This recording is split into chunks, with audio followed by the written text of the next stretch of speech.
So long as we love, we serve. So long as we are loved by others, I would almost say we are indispensable. And no man is useless while he has a friend. Robert Louis Stevenson, Lay Morals. The Daily Grind, Chapter 205. For a while, James's life threatened to approach something resembling a routine.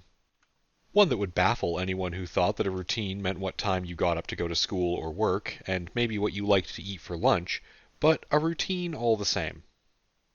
That said, while it wasn't like James woke up whenever he felt like it every day, it was safe to say that sleep was something he didn't have down to much of a science. Sarah did, though, and she was learning how to pass on tiny sparks of rest through their relation stick bond, just enough to make him alert and get past that grogginess that happened just after waking. This, too, was becoming a routine, no less special for being something they were good at, but a small bit of magic, harnessed and turned into a lifestyle. But magic or not, James was forming a routine. On Tuesdays, he went into Officium Monday. He'd nearly been decapitated by a cat the last time he had come into the dungeon, dodging it only by virtue of dumb luck. He'd gotten a cracked rib instead, the armored plate on his chest slowing but not stopping the claws, and certainly not keeping the pressure from hammering into him while he was pinned to the ground. The night had been going so well. James had gotten a skill rank in tractor repair earlier, and they'd found a small orange totem that made walking distance shorter than it should be, which had been called in and retrieved by an escorted research team with a very delicate set of movements.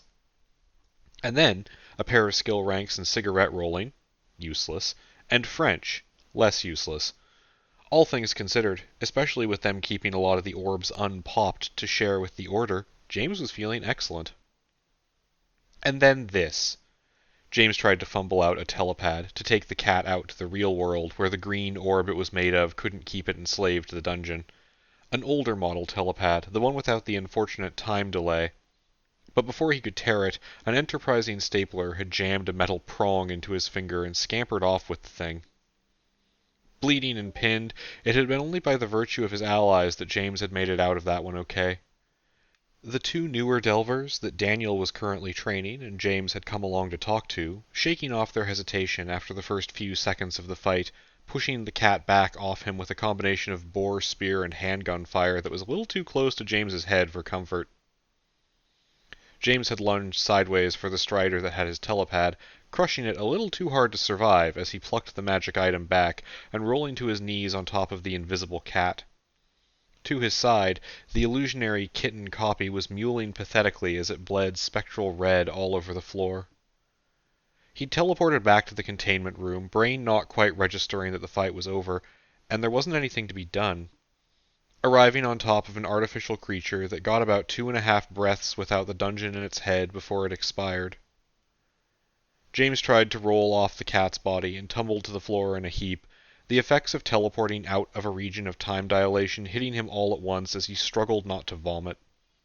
The smell of blood and wet fur, sharp and cloying and inescapable in the small room. He tried to stagger to his feet, slipped and cracked his elbow on the floor and his other outstretched hand on the manifested orb. Local area shift, production speed, electronics, plus or minus 1.8 hours toward optimal. +1 skill rank, logistics, meal planning. +1 skill rank, templating, resume. +3 skill ranks, fabrication, chairs, rocking. The night didn't feel good anymore. "I'm sorry," James whispered at the cat, mouth thick with his own blood from where he'd bit his tongue. He tried to stand again and got about halfway there before he toppled backward. The next thing he remembered being Davis yelling for somebody to get a medic as the researcher found him, unconscious in the containment room. On Wednesdays, he teleported down to Texas for the library, which Vad, a man who was a perfect fit for the Order, had decided to call the Ceaseless Stacks. "You don't look so good," Vad had told him. James had realized, as he had listened to him under this less stressful condition, that Vad was intentionally affecting an American accent when he wasn't under pressure. His voice slipped back and forth to something that James identified as vaguely Russian when they were being attacked by books. I'm fine, James lied with a smile. Hey, you figure out what being part bird is good for yet? Vad rolled his eyes. I haven't even figured out what my wizard tattoo does. Oh! James slapped his forehead as they opened the door to the dungeon, dropping his voice to a hush as they entered so as not to disturb any books ahead of time. If it ends up being magic, you can call it a spell book. Do you think that's a pun? Vad asked, and James's ego had shattered in his chest. Or maybe that was just his cracked rib.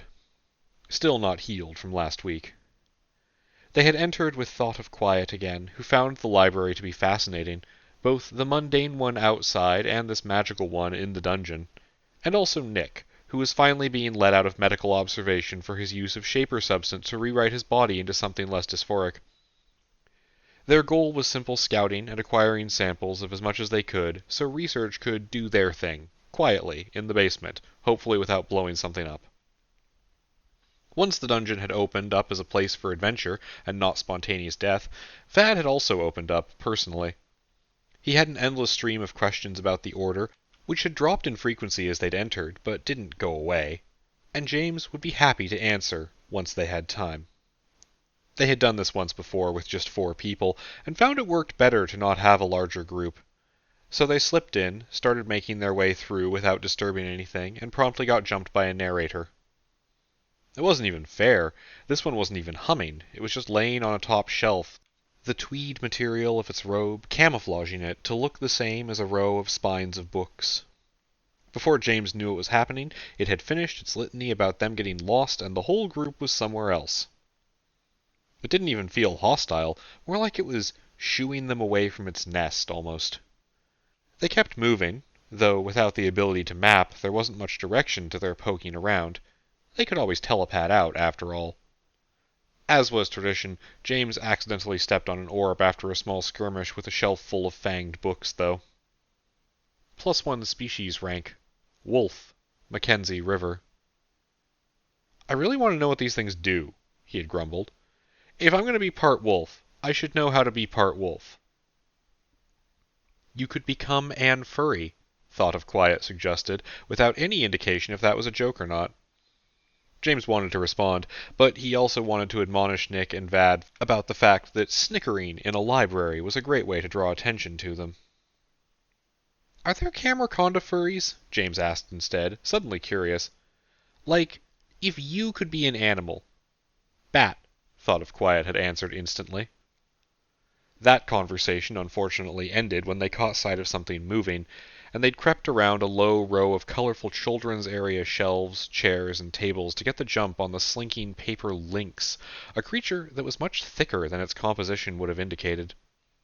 Literal sharp ears that hadn't stopped Thought of Quiet from catching it off guard in his vision, and dozens of those circling, moving words dancing across its yellowed paperback skin. It was a fascinating-looking creature.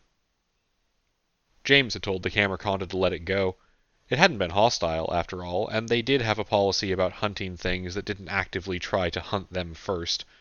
But instead of running or turning on them, the lynx had just stood there, its flank rustling as it turned its own pages, eyes curious. Maybe it knows the way out, Vad joked. 3 stairs upward, take a right, head to the far wall, right again, you will find a door, do not take it, it is the next one. The lynx spoke out loud, getting an alarmed yelp out of Nick and a heart-pounding moment of fight-or-flight response from James. Then it turned and fled, melding back into the shelves and their shadows. What the fuck was that? Someone said. James thought for a second and then nodded to himself. It was a big cat that gave us library directions, he said, turning and making deliberate eye contact with Vad. A card cat-a-log, if you will. He raised his eyebrows at the other delver. That was a pun, James added. Shut up, Vad said, and then in a grumbling tone to the Camerconda next to him. But that's also a pretty good pun. They had gotten out without any serious injuries, and with a heavy pair of duffel bags full of the computer parts that didn't require connections to work with each other, on top of all the extra orbs. Then it was a day of what could charitably be called admin, checking in with the alchemists and horizonists, hanging around the lair, doing odd jobs, probably getting in the way more than he helped, but being there, visible and open to talk to. "Do I have to go to school?" Morgan had asked, cornering James in the dining area. Well, cornering. James had more or less been enjoying having people sort of clue into the fact that he was here and would talk to them. He had a fruit platter and a bowl of pretzels on the table for any guests. "Like, in general?" James asked, raising his eyebrows. "In a couple weeks," Morgan clarified, the teenager not registering James's mild sarcasm. "When the school year starts." "The fact that you said have to kind of makes me think you don't want to," James said, folding his arms as he leaned back and offering the kid a seat. "Which I get. High school sucks." "I'd be a senior, and I missed a lot," Morgan said, face red as he stared down at the table. "I'm gonna be a fucking idiot compared to anyone else, and I'll be the weird kid." James may have snorted in response. "Oh, yeah, because that's always what you want, high school students deciding what's weird." He cleared his throat as Morgan gave him a confused look. "Alright, here's the thing. Legally, legally I don't actually know what the fuck is going on, but we've got a lawyer here and a ton of resources to make this happen. You don't want to go to high school? That's fine. But learning and education are important to a person. So, what do you want to learn?" "Plant stuff?" Morgan said, like he wasn't sure. "If you're not sure, that's more or less fine," James told him. "I switched college majors 3 times before getting a degree I don't use, but we need somewhere to start." "Wait, you're serious?" Morgan asked. I can just..." James looked around the dining area of the lair, currently capable of holding about 20 more people than the physical space should have been able to. "How long have you been crashing here now?" he asked quietly. "Morgan, did you really think we'd just throw you back into a shitty situation? We want the world to be better. That means all of it. That includes school. I'm not so old that I don't remember how and why school sucks for kids. We've had plans for this for a while, but now seems like as good a time as any to start putting them into effect." "Like starting your own school?" Morgan asked. "Something like that. You do get that the summer program you've been in with the other kids is still learning, right?" James prompted. Morgan opened his mouth to argue, and then stopped, and looked like he was actually thinking about it. "Yeah, right? We tricked you. Got you to learn how to do research and learn skills and things. And how to talk to each other. Ha, sucker." James bit at his lip as he gave a lopsided grin. "So we'll probably just continue that. We've got the cash to get some professional teachers in, but we'll want to focus on topics that you're interested in, and like the legal thing. Emancipation, probably? I don't know. I'll talk to Redding." "Oh, okay," Morgan said, overwhelmed. "Thanks." "Yeah, no problem," James said. "Hey, I know that life hasn't been what you expected, and honestly, I cannot fucking imagine how weird it is for you as a kid, you know? You're living with a bunch of wizards and non-humans, and you're doing a fucking great job of keeping it together, so, like, you say you don't want to go to high school? Done. We'll make an alternative. We were going to anyway." James shrugged. "Sound good?" "Yeah, it does." Morgan looked like he was trying not to cry. "Oh, He distracted himself intentionally. "Are there more of the rat people around now?" he asked James. James did a quick mental check to remember if there was an operational security reason to not answer, something he didn't like but was trying to be better about. A tiny seed of planner, resting in the corner of his cerebellum, shook their head. "Yeah, a few," James said. "More coming, probably." Morgan looked away, like he wasn't sure if he should say anything, and James prompted him with a casual, "Why, what's up?" "A lot of the other kids still don't like them," Morgan said. "I don't know, it makes me feel shitty. Do they get classes?" And he did feel awful. He knew what it was like to feel like you couldn't have friends anymore, and as far as he knew, the rat roaches grew up that way. That was fucked up. And with all the subtlety of a teenager, he was trying to express that in a way that didn't make him feel self-consciously vulnerable. "Not a bad idea. Would you be okay with that? Learning hands-on agriculture with a rat roach? I already live with a giant robot snake, Morgan told James, like that actually counted as an answer. James tried to smother a chuckle as he realized that he was hearing the sort of answer that he would give, coming from someone more than a decade younger than himself. So yes, then. Alright, make a list of a few things you're interested in. We'll see about setting up class times based around those. You're still learning math, though. Math is fine. Morgan caught James off guard. I'm good at math. He idly rubbed the back of his neck in a motion that he probably didn't realize he was making. Okay. James narrowed his eyes suspiciously, watching carefully as Morgan got up and left, stopping halfway across the dining area to exchange some kind of complicated high-five thing with one of the other young interns. He looked over the growing teen, but his eye was drawn especially to the popped collar of the jacket that Morgan was wearing, and the way he kept his growing hair loose to cascade down the back of his neck. God damn it, James muttered. I'm going to find who gave that kid a skulljack and be very disappointed at them. After he talked to Karen, apparently, who was currently approaching him with a look of professional determination. So, assuming James survived that encounter with his psyche intact. Thursday was the day when James let his sleep schedule loop back around. Clutter Ascent had started to develop some kind of dungeon time dilation ability, and the time he spent there usually included a really good nap, which brought him back in line for the rest of the week. Technically, this was a dungeon day, but he didn't think of it that way. It was more like personal time. Especially the nap. Lesson continues. Biology 3. 1622 out of 1800. Lesson continues. Basketball 3. 390 out of 1200. Merits 266. Credits 2. The words sat in James's mind as he idly checked his syllabus from the Akashic Sewer's magical lessons. The pattern had changed again. Everyone in the order who had a lesson had noticed it. Merits and credits were newish, but they easily lined up to the red and green sparks given for killing sewer creatures or answering its grim trivia questions, respectively. What hadn't changed was that the thresholds to reach the next tier were getting farther and farther away. James had asked the research division, and it turned out someone had already done an analysis of how the requirements altered. At a basic level, the things James knew were accurate. Higher level of lesson, or more concurrent lessons, meant more things you needed to learn, and with each of those points representing a single piece of knowledge, that could get out of hand pretty quickly. What was interesting, though, was that it wasn't the same for everyone. The Order roughly knew that the dungeons could change the way they handed out powers, but they couldn't actually prove here that the changes in the sewer's magic came from the different books, and wasn't just it adjusting numbers on the fly as people advanced.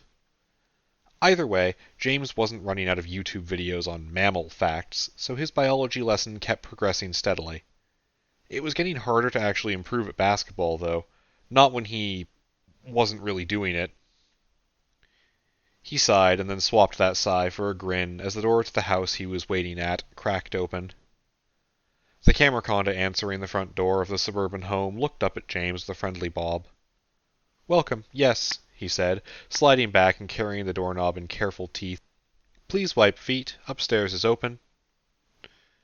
James brushed aside his worries about changing magic for now, and thanked the resident of the Clutter Ascent's downstairs home.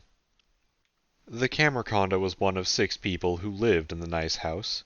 The Order had bought the place off the last owner to secure the dungeon, and when it ended up being peaceful, had opened it up as a living space to a few people who needed a stable place to live and weren't especially interested in being involved with the Order of Endless Room's constant whirlwind of activity at the lair. He knew recovery checked in here fairly often, and so did the people who came through to visit the attic dungeon. James slipped upstairs, trying not to feel so awkward about having invaded somebody's home, and up the folded wooden steps into the attic. When they had found the place, this climb had been covered in an almost physical aura of terror. Now it just felt like walking into a sunset. Clutter Ascent's impossibly expanded space was held under a peaked roof, The ceiling overhead, both too close and too far away at every point, filled with rafters and insulation. Orange and gold and purple sunlight streamed in from false sunsets through windows that were at angles that could never have been facing the outside at all, much less all of them catching the sun at once, even if it weren't noon outside. The place smelled of sawdust and mothballs, the whole floor a mass of shadows. Stacked cardboard boxes and plastic containers housed a million dusty mysteries. Old furniture, some of which contained magical puzzles to solve that rewarded the participant with the magic of sharing, rose up to form hallways and corridors through the mess. Gardening tools that still had old dry dirt on them poked out of hard plastic buckets like strange dead plants, while fake potted plants sat in stacks, waiting for their dusty leaves to be cleaned off and presented again. James loved it here. He made his way, following a few paper signs with big arrows drawn in colored marker, to a growing structure amid the seemingly forgotten chaos. The place had been where he and Sarah had first started reading stories to the dungeon, and it had grown slightly since then. No longer a simple tent made out of blankets and a few couch cushions, now it more resembled a circus big top. Huge, soft sheets of fabric making up walls, supported by columns of pillows that never seemed to topple. The place had its own attic. James didn't know how that worked. Unlike Officiamundi, this dungeon didn't seem interested in explaining its spatial warping with something as easy to steal as orange orb totems. The sub-attic was where he was going, though. To start, at least. Saying hi to Lupe on the way, one of the people who they had recruited who was a specialist in child development, to try to help guide the dungeon into growing into a good person. A task no one had any idea if they could do, but they were all interested in. She gave him a steady smile and a friendly nod as he passed. Lupe was one of those people James knew was smart and knew was on board with their organization, but he always felt like they were talking past each other when they tried to have conversations. Still, she was kind and adapted well to taking care of a living space and all the new creatures that it made. Two more little amalgamations of different small wildlife scampered around the space, too, playing lightly and without fear as their caretaker kept an eye on them, and James suddenly realized that Frederick, the first stuffed animal, had grown quite a bit. Either that or he had been made larger than these other ones to start with.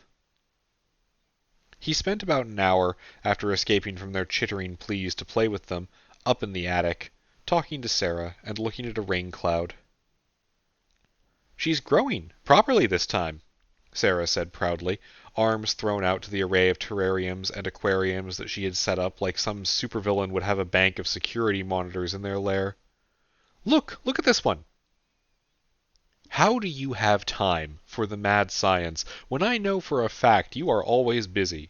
James asked his friend, shaking his head in wonder as he watched the chunk of living rain cloud in the containment vessel that Sarah indicated. It had veins of lightning and a swirling thick hide of condensation that seemed oddly opalescent at this close distance. Sarah planted her hands on her hips. "I'm very clever," she said. "But seriously, this is going well." Her smile was kind of sad as she looked back at the living rain cloud. "It takes kind of a lot of effort.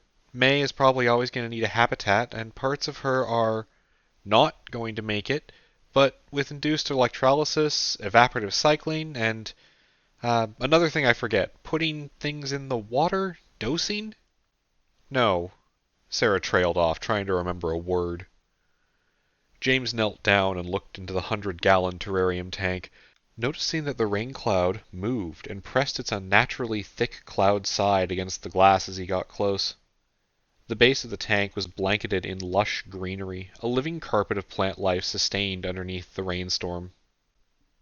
"How come some of these tanks are less, alive than this one?" James asked. His friend clicked her tongue and folded her arms. "Well, how much time do you have for a biology lesson?" she asked. "I was literally just saying hi before I went back downstairs and fell asleep in a pile of pillows while reading a book about human anatomy I brought, because if I learn enough biology, I might become immortal," James told her. "Yeah, I don't know why I keep asking you questions," Sarah laughed. Okay, so May's weird. She's not a single creature, exactly. Like, each of these little clouds is part of May, and if left with enough space, she'll eventually split off a new one. But they can recombine if they want to, and it appears they maintain memories across this process. Okay, kind of like a certain type of jellyfish, James nodded. I follow. Dungeons make jellyfish? Sarah asked. No, jellyfish are weird and technically immortal, and... Look, tell me about the... James shook his head and motioned at the cloud tank. Sarah gave him a suspicious purse of her lips before she continued. Sure, she said eventually. So, May can do the jellyfish thing, but also, pieces she makes sort of adapt to their environments. Like the new clouds start off very simple and rapidly change based on what kind of environment they have. It's part of how we keep some of them stable. The ones that are rocky get thinner bodies and are easier to keep in a living state for a long period of time until they can split off again or safely re-merge. And in the tanks, with a lot of plant life, they grow plants. Like, magically? James asked, shifting back from the tank. Like if this got out and ended up over a forest or something, it would explode out and overrun the planet in some kind of tsunami of verdant life, crushing modern civilization into a state where we must rely on rustic treetop villages and the old technology preserved with new magic? Sarah stared at him flatly before carefully leaning back, cocking one leg and extending it to shove her sock into James's face, hopping forward to press at him as he sputtered a laugh and tried to get away from her slowly advancing kick. Why do you just have that line ready? She demanded. You always do this. You just say stuff like that. Like you've been spending the last 2 weeks waiting for someone to give you an opening to talk about the world being eaten by plants. James tried to reply, just as Sarah lost her balance and slipped away, the force of the motion toppling him onto his ass, where he lost himself in laughter, unable to form words. Sarah joined him for a minute, before she wiped at her eye and gave a real answer. Anyway, no, probably not. It's not magic, except that May is actually just perfect irrigation, I guess. The botanist girl came through and said May is basically just keeping the perfect hydration level for the plants, and since we have sun lamps, so the cloud doesn't block out the sun or anything, they're just growing literally exactly as good as they can. Well, that's amazing too, James said, starting to get up, and then realizing the dusty wooden floor was actually kind of comfortable, barring a couple rough splintery patches, so he slumped back down into a laying position to look up at his old best friend. Like, that's cool on its own. But if that's something May actually wants to do, imagine the kind of farming system we could build. Always with the building a utopia thing with you, isn't it? Sarah grinned toothily at him. But you're right. Also, I feel bad saying this, but I don't think May really wants anything. I've been doing this for months now, and she's a beautiful piece of unique life, and she's clearly got feelings and emotions, she reacts, she recognizes things, but I don't think she thinks the way we do.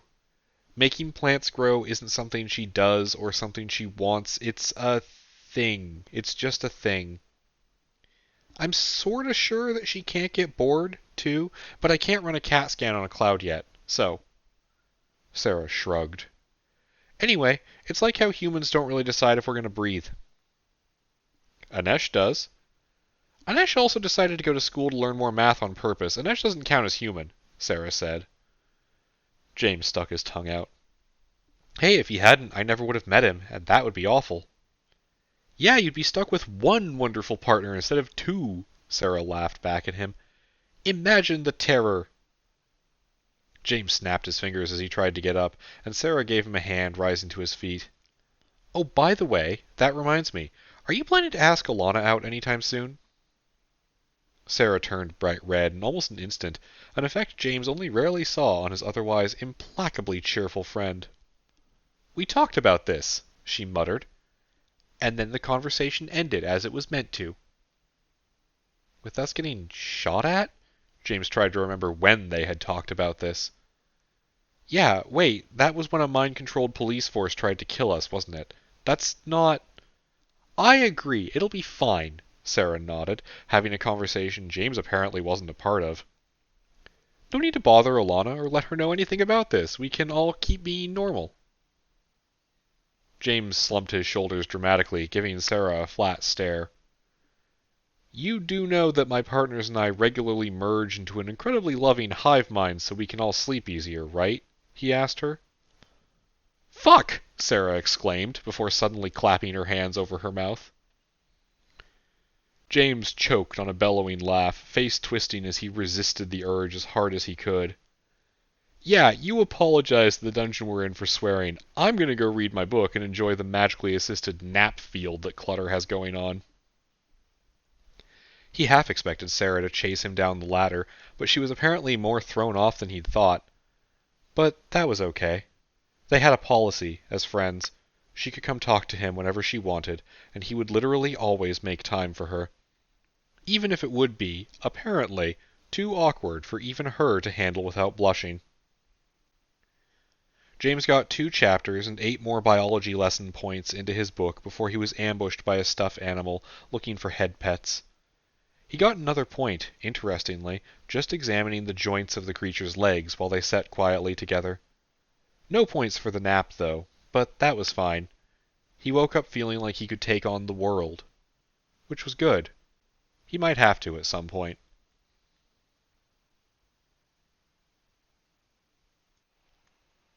Friday, James and Alana collected a strike team and kicked the Akashic sewer hard enough that it stopped thinking about trying to kidnap children again. The place was getting worse, and James wasn't sure if they were enabling it or actually keeping it from sorting out, but so far they didn't have a good answer to keep it contained aside from going in, and this way they could at least try to rescue some of its created victims. The sewer seemed like it was making a focused effort to be as horrible as possible. And, to the 3 others in their team, it very well might have been. But to James and Alana, it fell into a messy blur of constant violence and forward progress. They had to backtrack to a different pipe tunnel when the wall of the one they were traveling down cracked open and released a burst of steam that was too hot for most of them to move through and smelled like someone had set a summer camp outhouse on fire. They had a short fight when one of those 50-foot-long gray and dripping arms had reached down from where it had camouflaged itself on the ceiling and tried to strangle their point woman. It didn't succeed. There was a set of quiet moments interspersed in the whole delve where they'd stop in a chamber of packed dirt and rusting walls and deploy drones down different hallways to scout ahead. The trick to getting drones in, it seemed, was to take the batteries out first. The trick to scouting was that rooms always only had one usable path, and the others were quick dead ends. The team fought a hunched humanoid creature that looked like a cross between a bullfrog and a Labrador, the dog frog erupting out of a river of flowing liquid meat, bulbous pustules across its slimy skin strained almost to bursting as it tried to drag Ethan down with its thick tongue. They found a rat roach nest where the inhabitants just watched them with suspicion and palpable fear. They didn't need Alana's empathy to tell them that these ones weren't mindless monsters. One of their party teleported the 4 poor creatures back to the Lairs hospital, none of them wanting to think too hard about what it meant that one of the rat roaches had been obviously painfully pregnant. A swarm of the small rat creatures, the ones that were just bone and muscle with patches of fur, had come at them down a tunnel. Someone had used an absorbed blue to crack one of the pipes under the swarm before it got too close, venting foul steam into their midst to the sound of chittering screams that echoed like human babies. The first few rats to die detonated in bursts of superheated blood and shrapnel bone, taking the rest with them. A flood of red sparks flowed down the surface of the piles and into Simon's hand as everyone put distance between themselves and the quick slaughter. They found a room covered in lists of names, organized into groups. It took James a few minutes to realize they were the characters who died in different young adult books. They didn't know them all, but they got a few credits, the green sparks that opened the treasure lockers, out of the whole affair.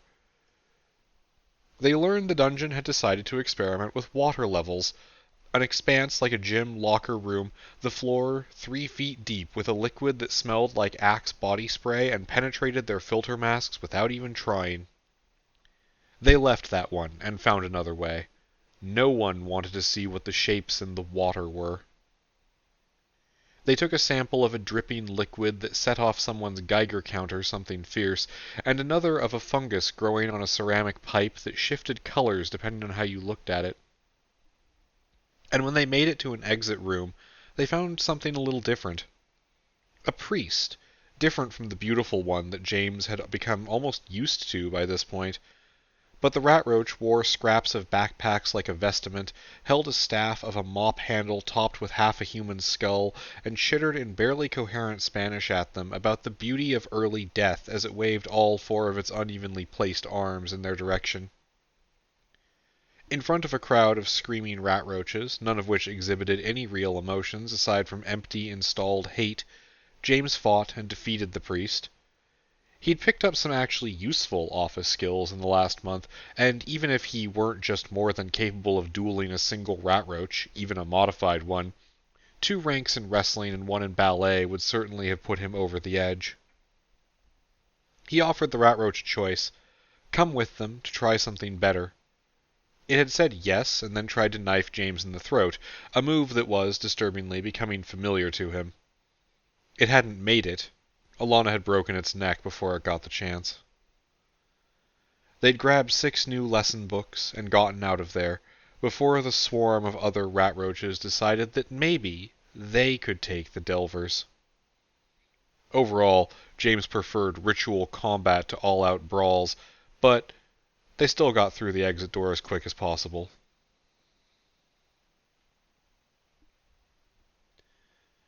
Saturday was a meeting, because people were available on Saturdays.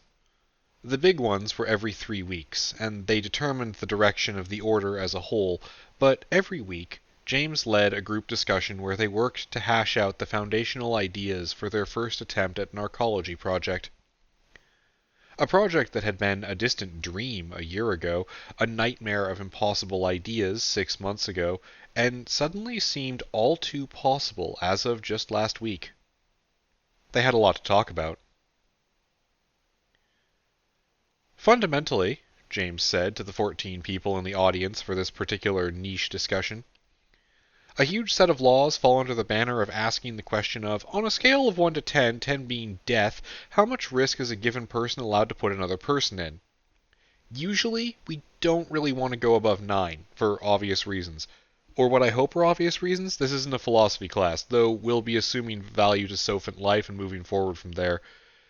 There's also a subset of laws that's the same question, but for how much damage you can do to yourself.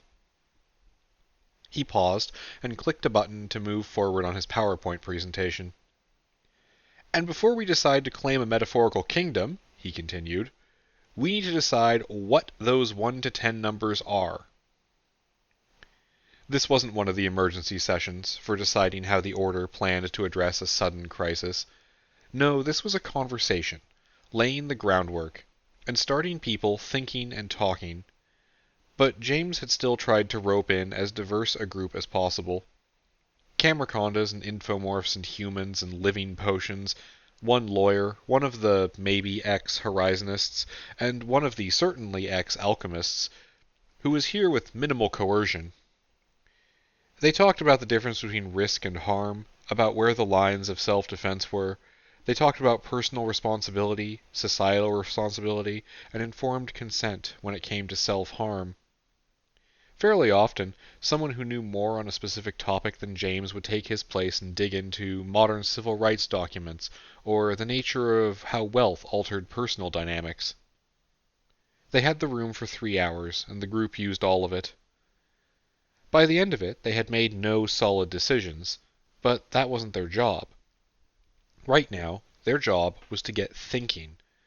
And, James reminded them, we're not going to vote on laws, not at first. Which had come as a surprise to a few of them until he continued to explain. We're going to be smart.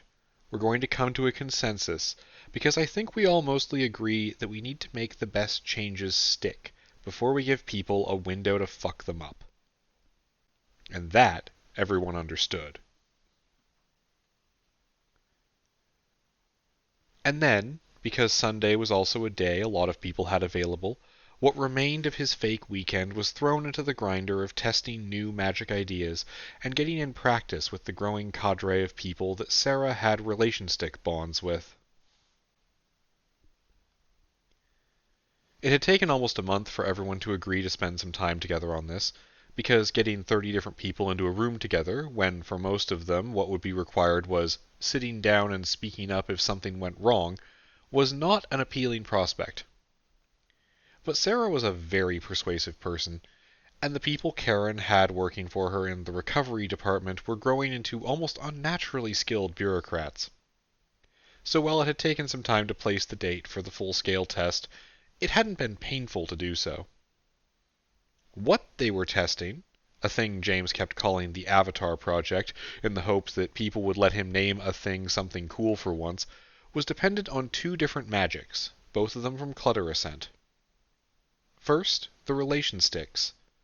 Tiny wooden dowels that, when broken with somebody else, opened an empty path between the two people. A strong, shared emotional moment would shape what that path was, and what it carried, letting the two participants feed health or speed or alertness back and forth between each other. It was a zero-sum power, but it had saved a lot of lives in the last year, and as long as your relationships were trusting, it didn't have a real downside. Second, the book that Clutter Ascent had produced. No one knew why it had made it, but Sarah had found it one day, an old tome bound in black silk and filled with stars and nonsense words. It had taken a while to learn what it did, but the short answer was, it extended relation stick links one step. There was some loss of the energies moved involved, and there was still a limit on who you could draw from. But it meant that if two people shared strength, and one of them also shared health with someone else, then all three of those people could share both health and strength. The sort of third thing was Sarah. Sarah, who loved everyone, who flitted everywhere, making friends, being compassionate, and being an absolute delight. Sarah, who had over 30 different relation stick links, not just opened, but filled in. One of which was to James. Not everyone here was a whatever James was, and the atmosphere was less like a test of capabilities and more like a friendly get-together. Sarah had gotten some tables with snacks out, and everyone was either making small talk or finding quiet spots to sit, folding chairs and beanbags, making sure that if this ended up being too much for anyone, nobody would just straight up topple over. It actually kind of caught James off guard, as he stood on the other side of the open basement room doing warm-up stretches, that a few of the contributors here were some of the older people who'd been rescued from Officium Mundi's clutches years ago. He'd known, in the abstract, that recovery checked up on them, that Sarah was sort of his mirror in terms of being an everywhere, everywhen problem solver, but they weren't really people he talked to that often. Or ever, really. He kind of figured they didn't want anything to do with the Order at all. "You ready?" Reed asked him. Himself, the Camerconda James was pretty sure was named Ink and Key, and Davis, all standing off to the side from where they'd set up what amounted to an obstacle course for James. "Because if you're ready, we can start." "Give me a sec," James laughed. "Look, give people time to plunder the cheese plate Sarah put out. It's not like there's a Is there a hurry?"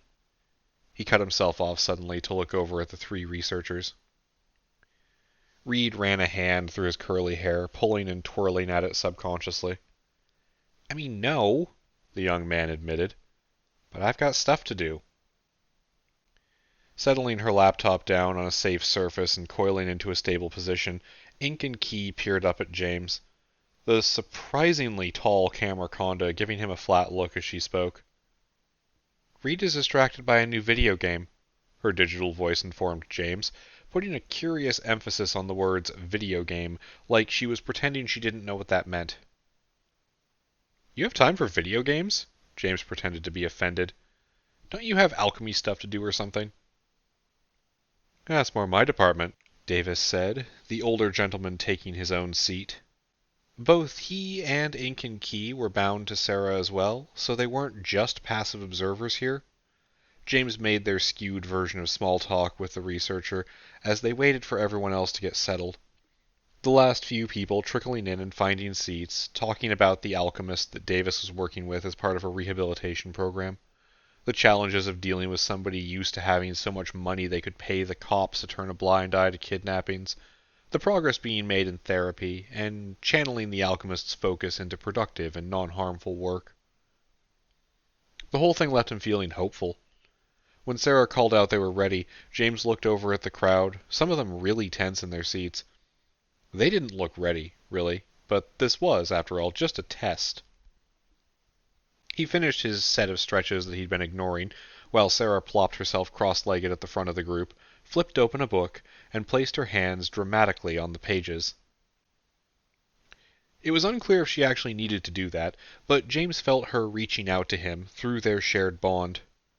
Normally, they had to be in contact to share sleep with each other, but like this, they could use whatever medium was in the network that was most convenient, as long as it was available, though it did create a little bit of further loss. And behind her, behind Sarah, the glowing presence in his heart that he could feel his ability to share with, James also felt a field of stars, connected with gossamer lines back to Sarah and through her to him. So many different things he could ask for, could pull on. Strength, durability, stability, rest, warmth, connectivity, quickness, alertness, sight, hearing, health, balance, stamina, flexibility, calculation, grace. And the sudden terror he normally felt when out on the ocean, of looking down and realizing there was no visible depth, of knowing that all those people could take all of those things from him in an instant if they wanted to. But they didn't. James took a steadying breath, remembered that he trusted everyone here, and that while they could just hollow him out and probably straight up kill him if they wanted to, they wouldn't. And that would be good enough for now. Then Reed asked him to start on the simplest of tasks they had set up, and James got to work, measuring and codifying the limits of this collective magic. How much weight could he lift? How high could he jump? How much pressure did a needle or a blade take to break skin? How quickly could he solve math puzzles, or run this small obstacle course? Now, do it all again, but take a little more. Now do it again, and take more that time too. James tapped into the audience, slowly at first, but more and more as he found the safe limits through Sarah and her book. The initial tests were probably pretty boring to watch, but then they got to trying to test the real limits of James's reflexes, with Reed setting up a couple pitching machines to fling tennis balls at him at high speed. And James found, with everything he could do, everything he was borrowing, that it took practically no effort at all to slide out of the way. When Reed ended up not having a higher setting available, he'd gotten a frustrated look and told everyone to hold on for a second before running out of the room to a spattering of laughter. While he was gone, Sarah had said something, and James had seen 5 people in the audience, including her, start drinking cups of something all at once. Reed had come back with a 3rd pitching machine. Why did he have all of these, James wanted to know. And that still hadn't been enough to challenge James. The next time he came back, he brought everyone he could find from research, and the basement turned into the most one-sided game of dodgeball imaginable. 15 people flinging projectiles, many of which were no longer soft tennis balls, at James, all of them just trying to hit him once. He laughed through it. It didn't even leave him winded. He twisted in ways his body, even enhanced by all the purples that he had, should never have been able to. His feet were always where they should be. It felt like he could sense things coming by air disturbance from 10 feet away. Then one of the Camerconda researchers, fed up with this, locked him down, the serpent's gaze freezing James in place. "Someone hit him," the Camerconda echoed to his companions. And from the other side of the room, James heard Sarah cheerfully yell a direction, and through the shared link to her network of bonds, 5 people who had downed a significant amount of the reflex-enhancing coffee and were sharing forms of speed with him, shoved. Someone from research flung a stress ball at his frozen head, an overhand pitch that a second ago he would have ducked like it was moving in slow motion, but now a camera conda was holding him in place with its basilisk eye. So it was somewhat impressive when James slid sideways anyway, body at a 45-degree angle to where his feet met the floor, a whole salvo of projectiles moving overhead as he hit the ground, rolled, came to his feet, caught another tennis ball mid-flight, flung it to deflect another incoming one that he knew would hit his slowed form otherwise, and then took off at a sprint in a right angle to his improvised firing squad. "Cheater!" someone called after him, probably the camera conda that he was currently wrenching himself away from. He was sprinting, but he was sprinting like he was moving through heavy gel. And yet, James was still moving. Against a magical effect that could stop cars, he was moving. He kept his laughter on the inside, though. That felt like it would take far too much effort. It took the research department another 18 minutes of cheering from the crowd, who were getting increasingly into their antics, a dozen different magic items, and a worrying amount of escalation to finally land a hit on him. Even then, it was somebody just using the friendly fire power off of one of their firearm bracelets and a whole salvo of paint grenades that it finally tripped him up. Afterward, James was alight with energy, laughing and exulting in the applause and whistles of the assembled crowd that had all contributed to him, throwing an excited hug around Reed and high-fiving members of research and anyone else who surrounded him. "All right," he'd asked the collective who had poured so much raw ability into him. "Who wants to be next?" Half the hands in the audience went up. Sarah made a list for all of them. Though a lot of those people took their hands back down when they learned just how awful James had felt when everything had pulled back and his skin felt like it didn't fit right for 2 days afterward.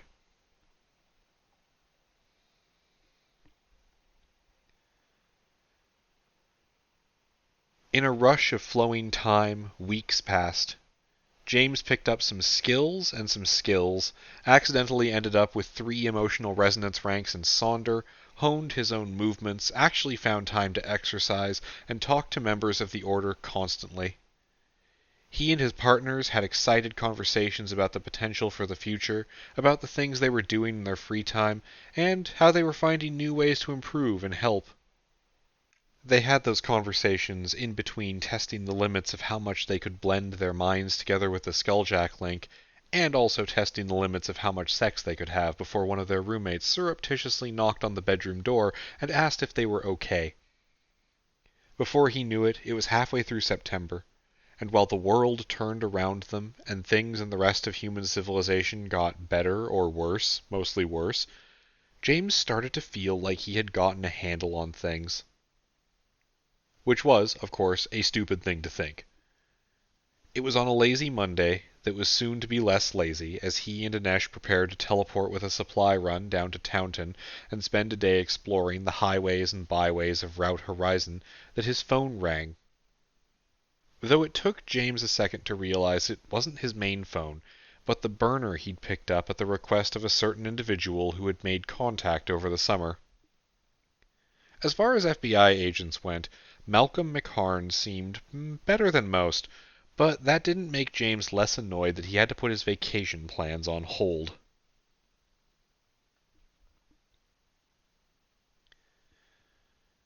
They met at a scenic viewpoint off Highway 26 somewhere on Mount Hood. McHarn had taken pains to arrange a double blind of vacation time mixed with a semi-secret backing of, "I'm going to check on this myself," for anyone who was watching to find. And by anyone watching, he meant specifically one of his assigned field agents, the one who was haunted. He'd put a lot of work into making himself seem like he was on her side, and also the kind of guy who she could rely on to get stuff done, and knowing she was probably reading his emails, he had left a trail for her to find that would lead to the conclusion that his vacation was a sham, but he was doing it for reasons she would approve of. James teleported. He'd been there for 25 minutes when McHarn's car rolled up, and he continued reading his book until the Fed actually got out and came over to talk to him. If you asked him, he'd say he was just getting into the spy stuff. If you asked him for a real answer, he'd say he had no idea what McHarn looked like, and his book on the history of zoning laws was requiring a lot of focus to actually make sense of. James Lyle? The voice didn't exactly shock him, but it did pull his attention, and it was slightly familiar, from a worrying month-ago phone conversation. He turned to see a man in a thick coat over what looked like a formal dress shirt and slacks. Chocolate skin, though a dozen marks of small scars on his hands and one on his cheek. Bald in a very deliberate way, which went well with the thick oval glasses he wore. "Director McHarn, I assume," James said. "Thought you'd be older," the other man snorted, coming over to stand next to the wall between the gravel parking area and the sheer drop down to the pine forest side of the mountain that James was sitting on. "No, you didn't," James answered easily. "I've got a magically up-to-date military record. You know how old I am." "Yeah, you do." The assistant FBI director let out a long breath, a ghost of vapor visible in the cold air. "Call me Malcolm, please." He offered a hand. James clapped his book shut with one hand and shoved it into his own coat pocket, shaking McHarn's with the other. He turned, staying seated, but facing inward now. "So, what was so important we're meeting out here and not at my place?" "Well, for one thing, I didn't think you'd want to give up the location of your operation," Malcolm told him with a cocked eyebrow. "Whether or not we're talking, I do still have standing orders to treat you as a threat to national security." "I am a threat to national security," James said, heart pounding at a speed that contradicted how simple he made the words sound. "But also, does anyone remember giving you those orders? Actually asking, not being a jackass here." "Who knows?" Malcolm sighed and shook his head. Then, like he'd made a decision about James, he turned and sat next to the younger man. "So, you want to save the world," he said. "And you scare a lot of people. Can I ask, what the hell did you do to Decay? That woman has gone off the deep end, and she plans to take you with her. You know she's asking around about getting a drone strike on your headquarters approved?" "Well, that's terrifying. How did she even find it? I know that what is owed to me isn't stronger than Planner is, and probably wouldn't put up with that shit anyway." James tried not to clench his fists. Malcolm glanced at him. How did you do that?" The older man sounded genuinely curious, like he was examining the conversation under glass and not actually part of it. "What, pronounce the capital letters?" James asked, and got a nod. "You pick it up. I can't actually remember who taught me, and—" He felt something catch in his throat. "I mean that kind of literally. Anyway, Decay." He felt a tear forming in the corner of one of his eyes and didn't know why. "We treated her like we treat everyone. We were totally open about our plans and methods. We were willing to work with her, and I do not actually know what happened. She pivoted from working with us to trying to kill us so fast. If it weren't for the infomorph on our side, I'd tell you something mind-controlled her, but I don't think that was it. Or if it was, it's something way scarier than I am." James took a deep breath and let it out through his nose. "You want to talk about her?" "Not really," McHarn said. "I'm handling her, though I'll let you know if that changes. Oh, don't worry about the drone strike. There's a lot of bad in the world, but bombing our own soil isn't something on the list yet." He shook his head as James considered interrogating the word yet. "No, I contacted you because I needed to meet. I like to see people before I put my trust in them. Perhaps a bit old-fashioned, but I prefer it this way." "You drove out here for an informal hello?" James asked, raising his eyebrows. "It's a beautiful place," Malcolm said, turning slightly to look out at the chilly afternoon light playing over the mountainous slopes of pine trees and eroded stones. "And it's not the only reason I'm here." He reached into his coat and pulled out a folded envelope, handed it over to James, who took it and gave him a look with raised eyebrows. "Look at it later. I can tell you what it is now." His voice didn't waver as he stared back at the highway and the few cars passing by and occasional clumps of traffic. 6 days ago, during a private business meeting, 18 people were killed in an attack. 11 were private security, 3 appear to be civilians caught in the crossfire, and 4... 4? James prompted, grimly curious. Executive account managers from the Vanguard Group and Fidelity Investments, McCarn said.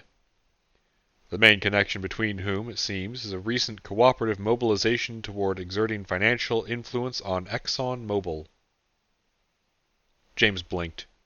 That answer was actually more mundane than he was expecting. He had partly been worried that McCarn was about to tell him they were warlocks. That wasn't us, he said simply. We've got a whole thing right now about not doing assassinations. Also, what would this even solve? McCarn didn't look at him, just pulled a cigarette out of his pocket and put it in his mouth, lit it, took a deep draw. James swapped sides to be upwind before he exhaled, ruining the gravitas of the moment a bit as he maneuvered to get out of the way of the smoker. That was 6 days ago. We became aware of it 3 days ago, when a car bomb eliminated 2 more employees of the Vanguard Group. Uh-oh. James started to ask how he hadn't heard of this, when McCarn kept talking. And then, yesterday, 9 separate members of the board of directors or highly placed executives were eliminated in 3 separate attacks, or by sniper fire. That we are aware of. A number of members of these firms have been unaccounted for days, and may in fact already be dead. Fuck me, James whispered. Then, in an increasingly angry voice, added, What moron thinks this is a good idea? He asked. This doesn't fix anything. This doesn't change anything. God damn it. The reason we haven't been doing this ourselves isn't because these people deserve protection or some shit. It's because it doesn't work. The money and power just transfer to the next asshole. He clutched the file Malcolm had given him and glared over at the other man, who took another pull from his cigarette. And in the meantime, random people get killed in the crossfire, apparently. I don't think we're approaching this from the same direction, McCarn said, blowing smoke up into the sky and looking at the clouds, quietly staring into space. But I am glad you agreed the damage is unacceptable. James glanced over and then nodded. So, why come to me? I asked, dreading the answer. McCarn reached into his pocket and pulled out a small plastic evidence bag. Gently, like he was afraid it might bite him, he held it out to James, who took it and looked at the 5 perfectly good 9mm bullets sitting in it. He looked up at Malcolm and raised his eyebrows. Because, the FBI assistant director to a department no one could remember very well said, no one seems to have noticed the attacks are happening. And then, before James could really fall into the pit of dread in his stomach, Malcolm added, And this is despite the fact that the group responsible continue to leave very explicit warnings at the scenes. Warnings like what? James asked. Basically, stop funding oil or we'll shoot you, Malcolm said. So, while I admit our organizations aren't exactly in perfect cooperation these days, will you help? James tucked the bullets into his coat pocket. Of course I'll fucking help, he grumbled. That's what we do. I thought it might be, Malcolm said. Now, I need to get back to my hotel. Wife will be wondering how lost I got. James wanted to say something about how the teleporter in his pocket could maybe skip a lot of the spy crap, but he held off on that for now, instead just nodding to the other man as McCarn got in a car and headed off. Then he sat there for a while, trying to stabilize his breathing. Things had been going so well. He'd had a routine. But really, he supposed, this was just a kind of routine all its own. Another crisis on the table, one problem after the next, until they were done. James pulled his telepad and vanished. He needed to find Nate. Fast.